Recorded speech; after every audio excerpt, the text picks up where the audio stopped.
The topic for tonight's discussion is listed in your program and reads, American agriculture depends on a foreign-born labor force. How would you draft a national immigration policy?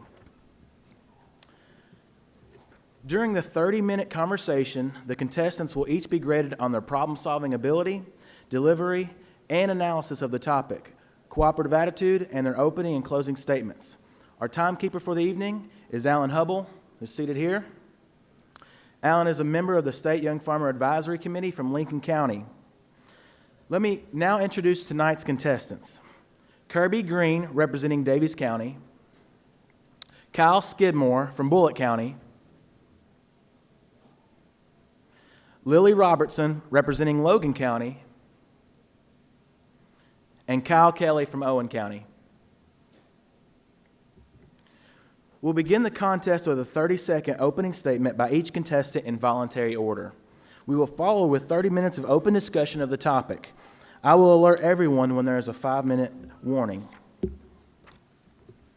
Following our discussion, I will ask for 1 minute of quiet time for each contestant to gather their thoughts and prepare their closing remarks. After that, we will have the contestants' 1-minute closing statements again in voluntary order. Before we begin, let me restate tonight's topic. American agriculture depends on a foreign-born labor force. How would you draft a national immigration policy? I will now open the contest by asking that each contestant stand and in voluntary order give their 30-second opening statement.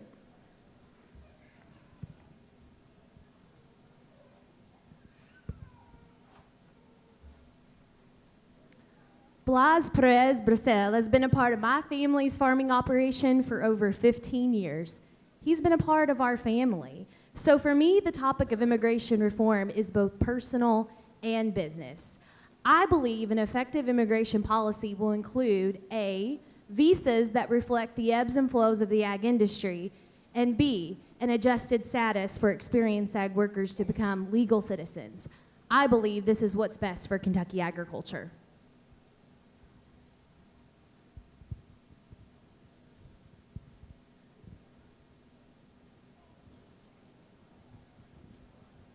It is no surprise to many agriculturalists that thousands are immigrants in today's agricultural workforce.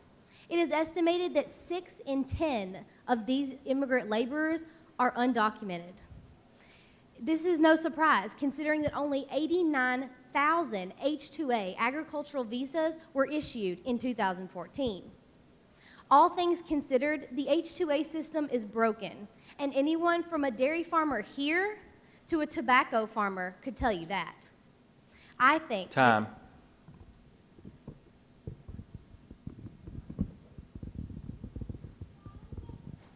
JFK once said, ask what you can do for your country. Ask not what you can do for your country. Let me rephrase. JFK once said, ask not what your country can do for you, but what you can do for your country. We as agriculturalists need to keep this in mind and strive to form a national immigration policy which best fits the farmers' needs, as well as the needs of those who are willing to leave their homes and their families behind to come work here. I look forward to discussing this issue with the panel here tonight and striving towards finding a solution.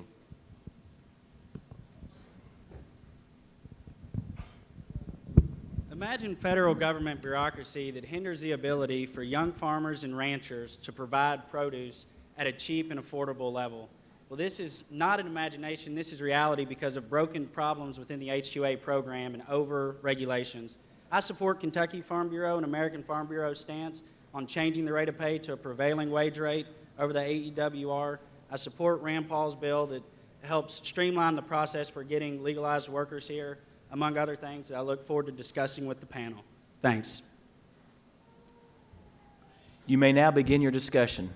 So the topic of immigration reform became very heated, as we know, during this year's political season, and rightfully so, right? So we have 10 million illegal immigrants estimated in the U.S., but as we dial in on agriculture in the U.S., we have over 3 million foreign-born laborers every year. That's not to say they're all illegal.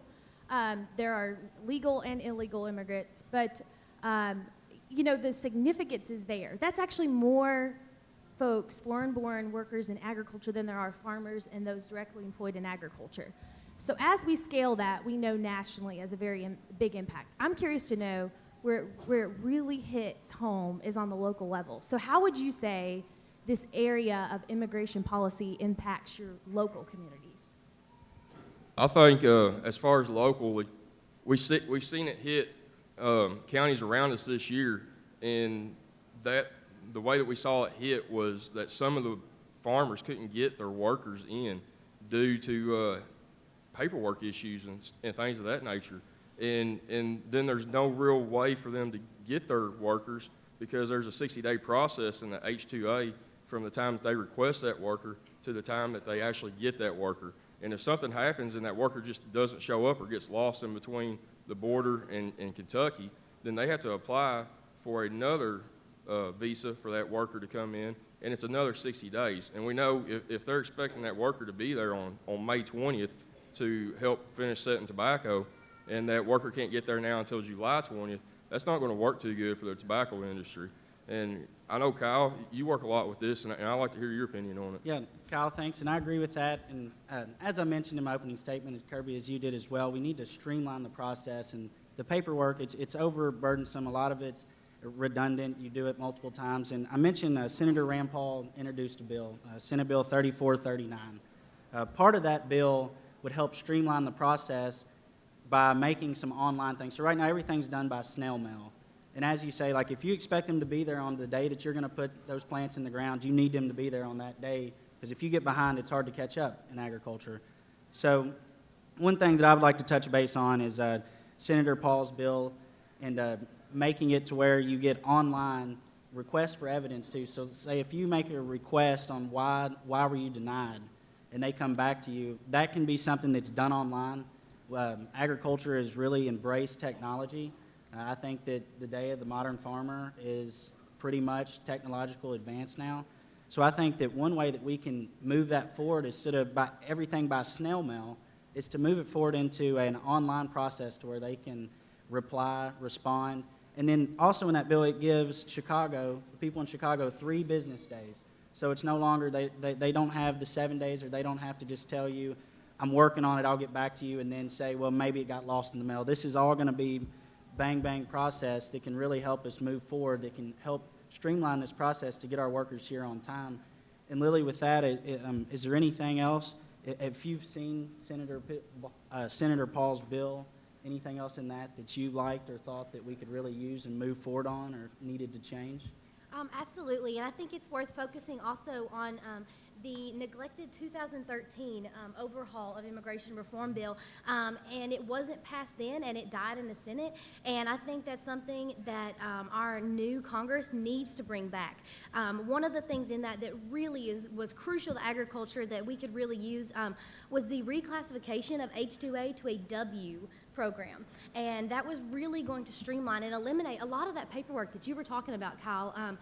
Coming from another tobacco-rich county and area, that's something that we see a lot too, that people aren't getting their workers or they're having to leave early, and so being able to streamline that and reclassify that H-2A as a W program, like that 2013 bill said, now that we have this new Congress, it's time for us as agriculturalists to push for that, and to push for the change in the H-2A systems, and I think Senator Paul with his bill is a really good place to start. And another component of that too, Lily, that I think really piggybacks off what you were saying, another component of that bill is a continuous component of employment.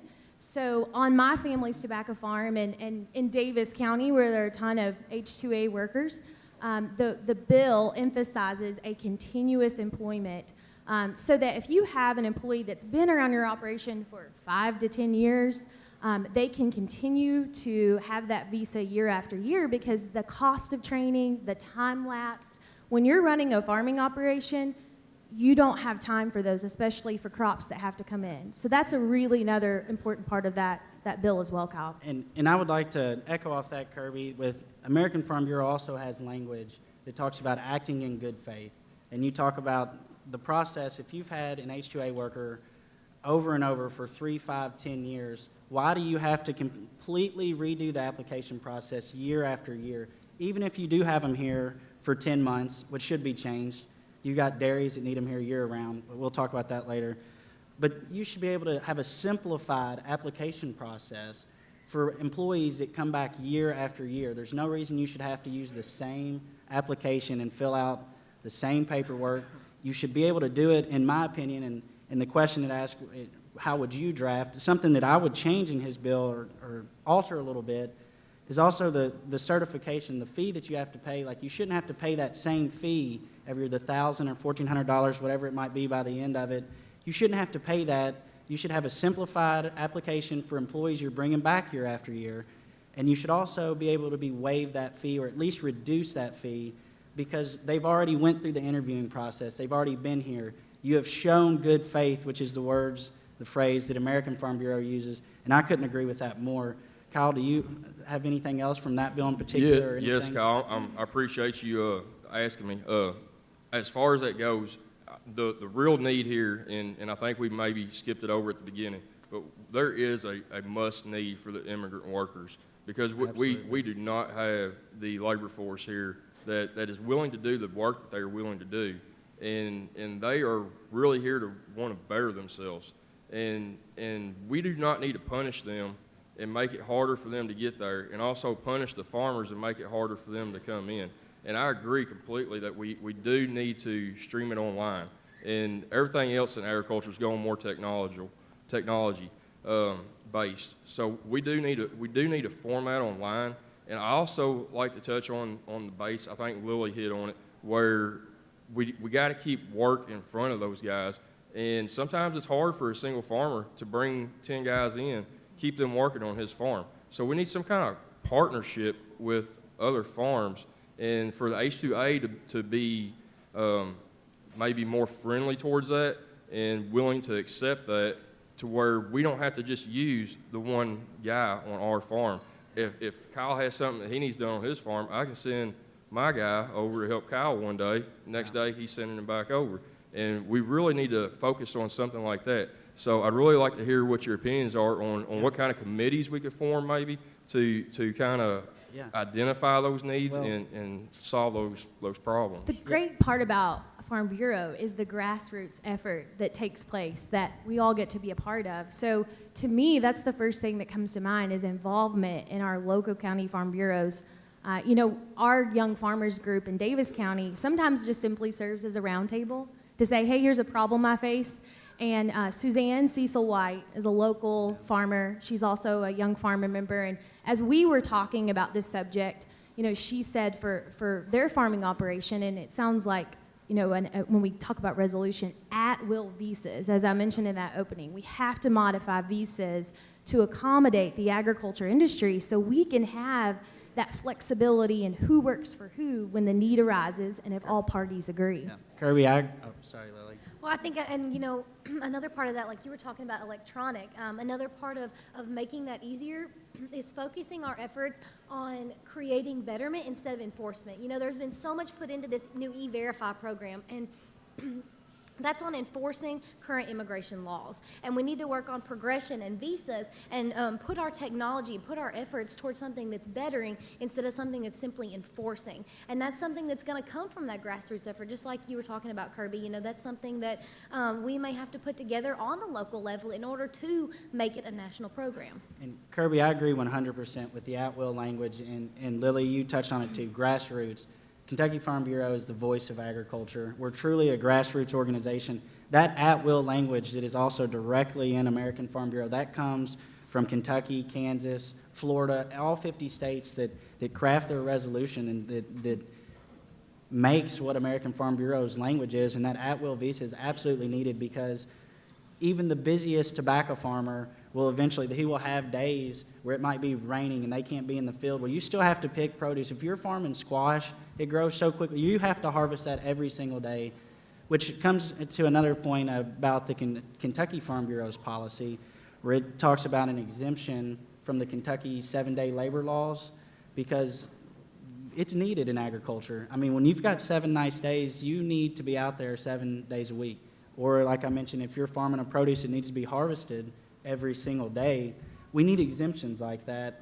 And to go back to what you were talking about, Kyle, with like committees or different things, One thing that I would heavily suggest, and I think that all three of us would agree, the United States Department of Agriculture is the best form, in my opinion, to administer this program, not Department of Homeland Security, not Department of Labor. And Kirby, what's your opinion on that? Should we look into transitioning into the H-2A, H-2B program, well, not H-2B, but H-2A program being administered by the Department of Agriculture? Yeah, so a recent study by Washington State came out that said that the Department of Labor policies, requirements for the H-2A program cost the average farmer, like myself, $4 to $5 more than they would paying a domestic rate because of all the requirements and certifications. So absolutely, and obviously we're biased as agriculturalists. Right. We want the home team making the decisions, but I think that that would be a great change. And another really point that I'm very passionate about after living on a tobacco farm is adjusted status for experienced agricultural workers. So we've talked about visas and the nature, the ebbs and flows of the ag industry, but for workers who are on our farming operations experience deserve the opportunity to become legal immigrants through their many years of work. That same farmer I quoted earlier, Suzanne Cecil White, said, "I am supportive of anyone who wants to work." Yeah. And to give everyone that opportunity. Lily, I know your major is community leadership development, so I'm sure this is something you're passionate about. This has influence on communities. Can you kind of expand on that for us? Absolutely. And one thing to note is it takes 7 to 23 years for someone to become an American citizen, regardless of whether they live and work in the United States or not. And, you know, for someone who's been working here, that shouldn't be so. And that is something that we need to work on and we need to change. And, you know, DAPA and DACA were a good start. And that was something that I know a lot of agriculturalists in our area really relied on. And the portion, especially for those who are undocumented and work in agriculture, with it being 6 in 10 of agricultural immigrants, is such a big fear and such a big deal, and it's affecting wage rate, it's affecting housing, it's affecting their quality of life, where their kids can go to school, and it's something as agriculturalists that we need to put forward, not only the H-2A and reforming it, but also the hundreds and thousands of people that work for us, especially just in Kentucky, that are undocumented. That is something that's a huge part of our immigration problem that we can't put to the wayside. I completely agree with what you said. And Kirby, I really appreciate you bringing up the topic of making them legal, because if we were to give them something to work towards to where they can make themselves legal, I think that would really give them a better peace of mind to where they're more comfortable working with us, and we wouldn't have to worry about that, maybe that bridging that gap between, you know, their language barriers and our language barriers. They'll go ahead and learn our language probably, and we can go ahead and work with them a little better, and we can also take that opportunity and start implementing taxes to where they're paying back into our tax system and they're not sending all that money back out of the country. That way we're capitalizing on agriculture completely, because right now we're paying the foreign-born labor, and a lot of that money is leaving the country, going back to Mexico, Guatemala, South America, wherever they're from, and it's benefiting those areas. And I know it's feeding their families right now, but they're also putting that money back into there, where they could be focused more on spending that money here and using, you know, more of our programs and going to the schools, because I know it's a barrier for them to get into the schools here if they do happen to bring their families and their young ones. And then you also got to worry about the education of the teachers being capable of teaching those kids who may not know English. And how do we go about putting those kids into maybe a special classroom, centrally located in the district, because you wouldn't want to have that program in each school for maybe 1 or 2 kids in each school when you got 10 schools in the county. So, I mean, Kyle, what's your thoughts on maybe centralizing that and putting that together? Well, the point that really hit me was when you were talking about these migrant foreign workers that are coming in and being legalizing them so that they can pay taxes and that they can become full American citizens and contribute to society, because they would do that if we allow them and afford them the process. And it takes me back to the Bracero Program that was started in 1942 under FDR. And the reason that it worked for years and years, and it was a simplified process, pretty similar to what we have now. You still paid insurance. You still held their insurance. You still paid transportation, housing, the prevailing wage, et cetera. We used prevailing wage in instead of AEWR. But the reason that changed in the 80s was because you had a new administration that came in that saw this as there were people using the government system that were coming here, taking American jobs and not paying taxes, and like you say, taking it back across the border.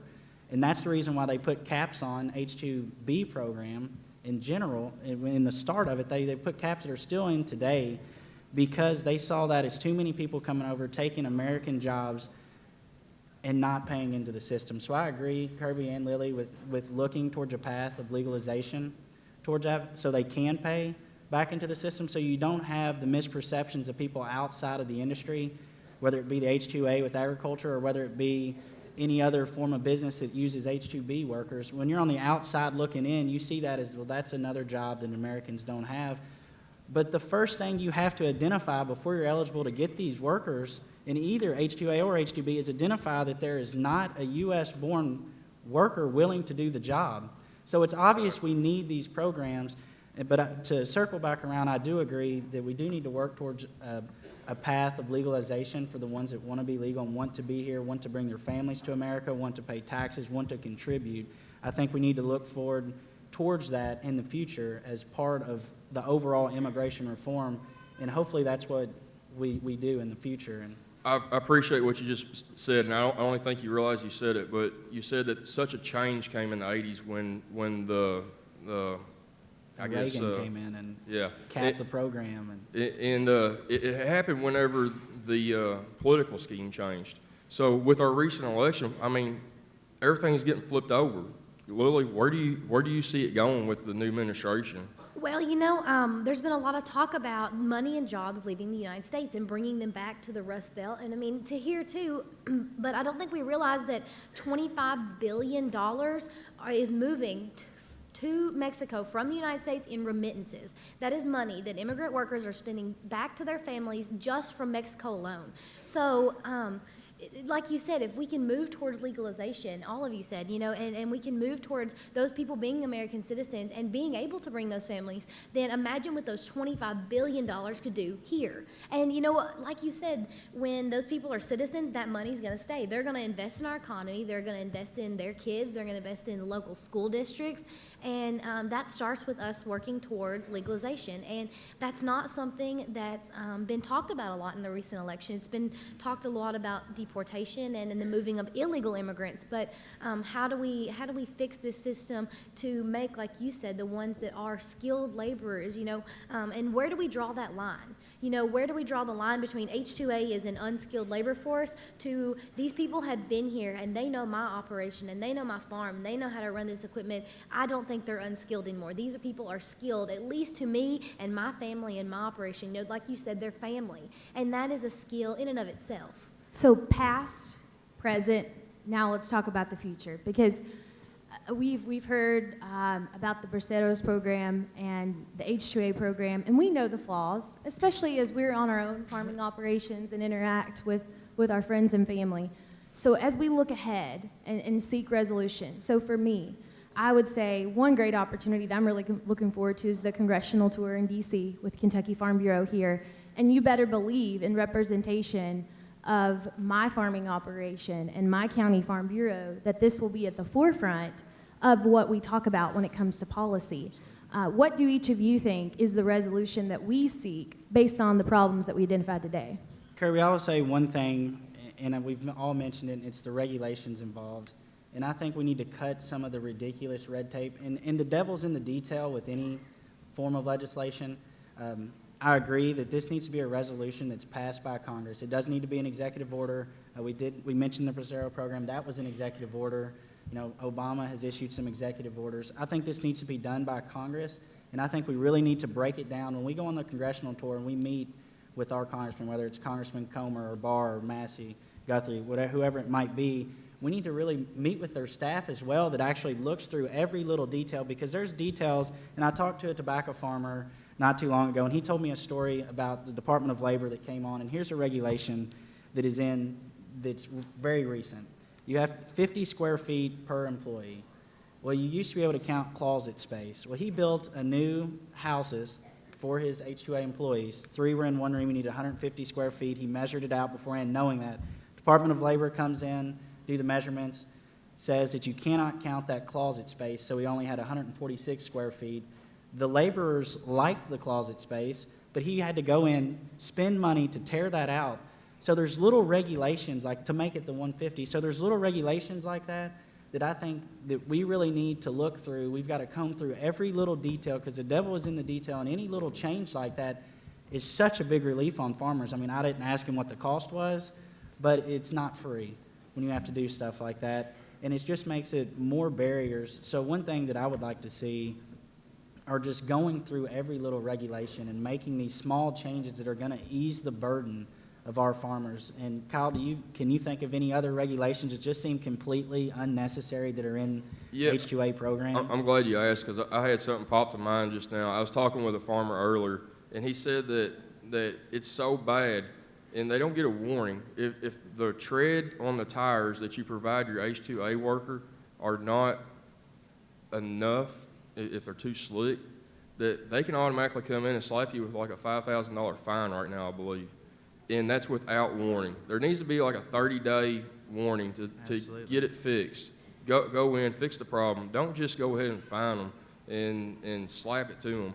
You need to be able to have time, have due process to be able to fix issues.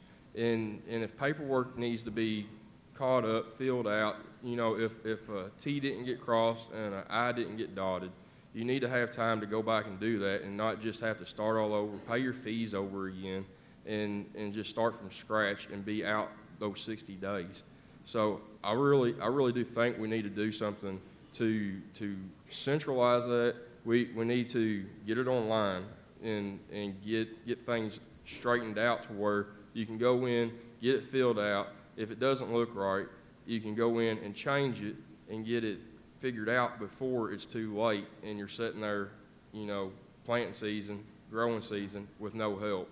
And Kirby, I'd really like to hear your opinion on that, because I know you and your family work with some H2A workers, and I'd like to hear how y'all deal with those issues. Yeah, and Lily, we'll come back to you too, because I think that there's a lot of resolution that could take place on a local level. Yeah, absolutely. There are a ton of check-the-box situations. You know, for example, a trash can in every room and a screen when it comes to housing. We talked about some housing situations. So back to the question of how would I draft a national immigration policy, and what resolution can I take on the local level? I think this also points out the need for us locally as agriculturalists to be representatives in the political sphere. And that's why I'm so thankful for Kentucky Farm Bureau and the influence this organization has and the masses that we reach. But it really draws out the need of our farmers to advocate on a local level so that people understand these issues. And when it comes time to vote, we vote. I know when I was driving down the road to visit some farmer customers, I would see the signs in the lawn that says, "I farm, I vote." And that's exactly what we need to do, I think, in order to get this policy passed. We've got to know it, we've got to advocate it, and we've got to vote for it. Lily, what do you think immigration policy is the way to, how do we resolve that on a local level? I think you're exactly right. And something that both of you all touched on is, you know, the farmers are trying, and the farmers really want to work with these H2A workers, and they want to get it right and, you know, want to provide for them and to follow those regulations. And I think that's something that's often overlooked when they are automatically issuing fines. And, you know, something that you said, we have to be involved. And I think that Congress on the national level needs to hear from the local farmers. And I think that's something that we can start in our local farm bureaus and as Kentucky Farm Bureau, is appointing farmers who are having these issues and who can be a case study almost, and to take them to the national level, you know, through congressional tour and other things, and let Congress see the issues that we're having. You know, we are your constituents. These are the issues we're having. This is why it's important. And I think, you know, we all realize that immigration is that, you know, 5 minutes big issue. remain. I agree, Lily. We do need to do that. And Kirby, when you go, and you're talking about the local level to go national, one thing Farm Bureau has done so well over the years is not only advocating, but it's educating the non-farmers. Look how many people in the state of Kentucky have Farm Bureau insurance that are not necessarily farmers. we have publications throughout Farm Bureau that touch all their members, not just the Federation, not just the farmers, but the people in the insurance program that might not know. It's so important to educate everybody in your community, whether they be farmers. I mean, if you're at a basketball game and you see somebody and you're talking about the program or they ask you about it, educate them, because odds are they don't understand the program. They might not understand why it is needed nationally and in the state. And since we've only got 5 minutes, something else that I mentioned I want to touch on when you go back to policy and how I would draft it. And I want to touch on the rate of pay. Right now we had the adverse effect rate of wage rate, AEWR, which is a regional approach, but it takes jobs whether you're running a combine or you're picking tomatoes or whatever might be the lowest skilled to an upper class job, and then it divides those, puts them all together, divides up, and takes a mean, which is going to be higher than if I just need a tomato picker or someone to help me run cattle through. So I think we should switch back to what it was during President Bush's heyday when Elaine Chao was the labor secretary, a good Kentuckian, and go back to the way that it was with that prevailing wage where it takes, if you're a tomato picker, it takes all those tomato pickers from each state and adds it up, takes the mean of that, and then that's what that employee pays that person, rather than all of them being bundled together. And upping it now, I think we increased 7 cents this year. It's going to be $10.92 is what it's going to be this year, and that's already set. And I fully support what Kentucky Farm Bureau has put in their policy book to switch to that prevailing wage, so that way if you're a livestock farmer, you pay livestock wages. You don't pay the same as what somebody in Kansas who's got a skilled worker that's running a combine with GPS and advanced technology. You're paying for what you get, which is the way it is in every other sector. Every other industry, for Americans, it's that way. And I think we should go back to something like that, and that's something in a policy aspect. When you ask me how would I draft my national policy, that's something that I would definitely add in. And Kyle, what's your opinion on the matter? I mean, yeah, I definitely would use that. I mean, it's just like the government's using now with the prevailing wage rates on construction jobs. Right. If you're running one piece of equipment, you're getting paid one rate. If you're doing labor, you're getting paid another rate. It's based on your skill level. And we need to use that in the H-2A program as well, because if we're not, we're really kicking ourselves as farmers. So in developing a policy, I do believe that should be taken into consideration, definitely. And doing so, I mean, we got to look at the future, because if we're going to legalize these guys, we're going to pay them a prevailing wage rate basically, and then we're going to be probably paying into their retirement at some point. So we really got to look at the different rates that we could pay them as farmers and be able to afford them, and try to bring them in and tax them on that, and be able to, as the United States, not send that money out to be spent in another country, and we need to utilize all that. So putting it online and making it easier that way, and making a prevailing wage rate for farmers would make total sense. Kirby? I didn't mean to. In all of this, we have to put our farmer hats on, especially young farmer hats, who we represent, because at the end of the day, every policy, every piece of legislation, every bill, unless we translate it to the farmer level and how it impacts farming operations, that's the goal. And the one last thing I would add is that, in this year where net farm income is predicted at a very low in quite some time, in all of this, we have to keep that in the back of our minds, because at the end of the day, we have to make decisions, whether it's wage, et cetera, that allow farm families to survive. with lower and lower net income, it's imperative that we find a wage rate that is affordable so that we can continue to make profit in our farms. Time has expired. We will now have 1 minute of quiet time.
We will now ask for closing statements. Again, please stand and proceed with your closing statements in voluntary order.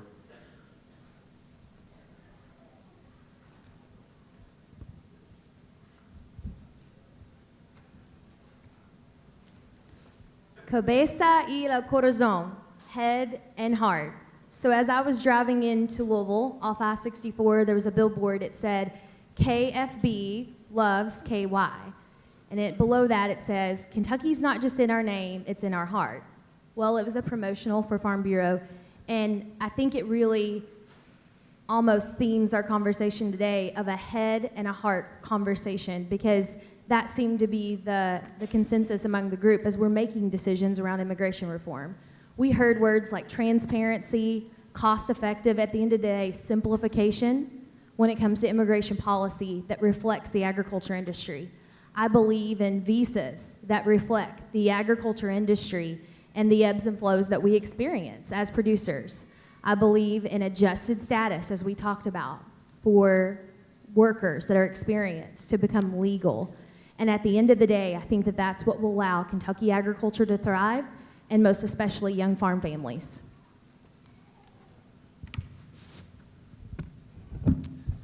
I really appreciate the discussion today as we realize that the H-2A program needs work. It needs major overhauls, and I would appreciate the discussion we had.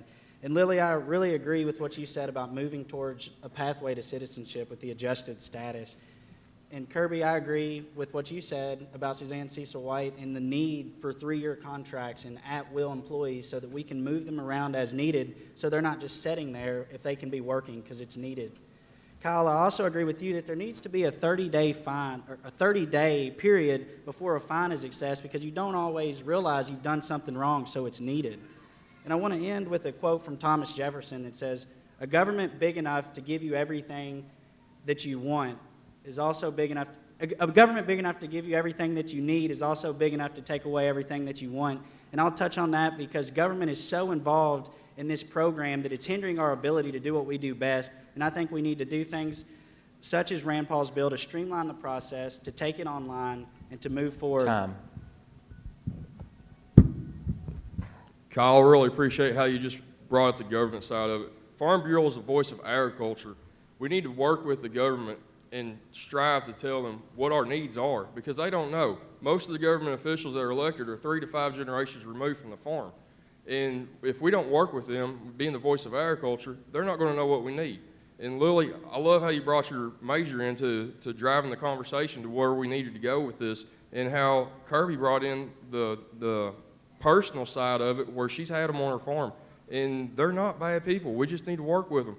We need to work with the government and help them form a policy so that they know what the policy is that we need. And like Kyle said, with the wages, we need to make sure that they know that there needs to be a wage rate so that we can better help the farmers and also better help the ones who are trying to help the farmers.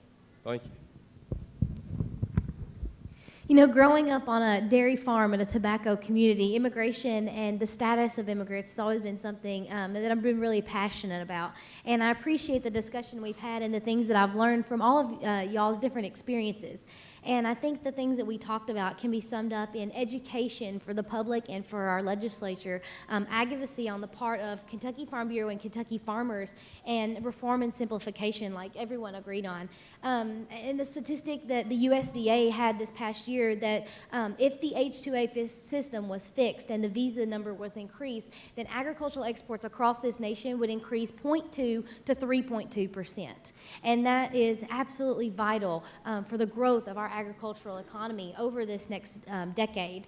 And another thing that I really appreciate you talking about was the prevailing wage rate. That prevailing wage rate is going to affect not only the farmers, like you said, but that's going to affect their hiring practices and the number of undocumented immigrants coming in because farmers can't afford to pay the adverse wage rate. I also liked how we talked about legalization. Time. Thank you, contestants, for a lively discussion. Let's give them a round of applause. I'll first announce our 2 finalists, and then I will announce our top 2 and reveal the winner. The 2 discussion meet finalists are Lily Robertson from Logan County,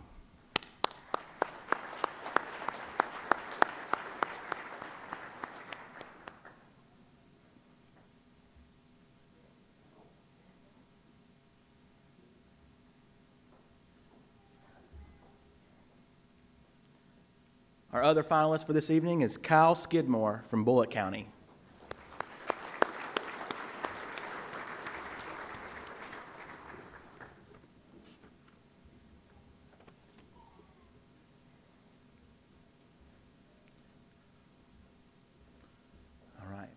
And this year's state runner-up is Mr. Kyle Kelly from Owen County.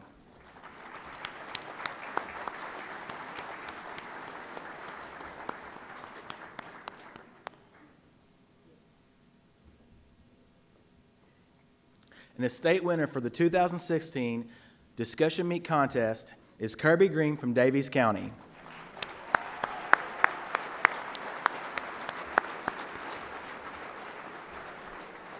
Kirby will get a Kawasaki Mule, compliments of Southern Farm Bureau Life Insurance Company, and will represent us at the national contest during the annual Farm Bureau annual meeting in Phoenix, Arizona. Thank you for joining us for the 2016 Young Farmer Discussion Meet Finals. Now, I'll once again turn the program over to Mr. Gieske. Thank you again for having me.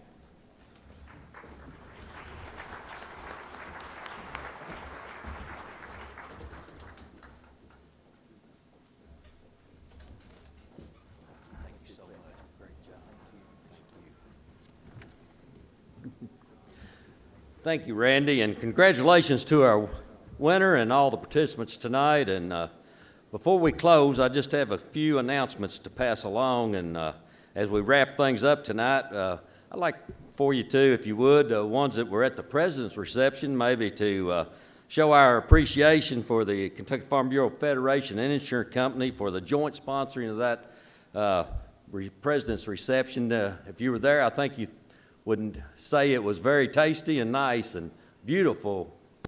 So let's show our appreciation again.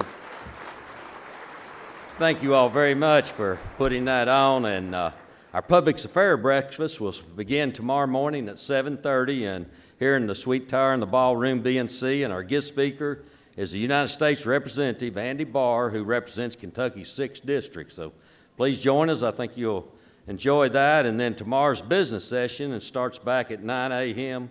here in the ballroom. And if you would, we're going to have a special guest, so if you could, we'd like for you as many as you could to get here by 9, please. And evaluations and prize drawing for the attendees should receive an evaluation form, and if you do, we'll have some prize drawings for you at the end of the registration period. But what you need to do is fill them out and turn them in at the KFB registration desk along with your name, and they'll be placed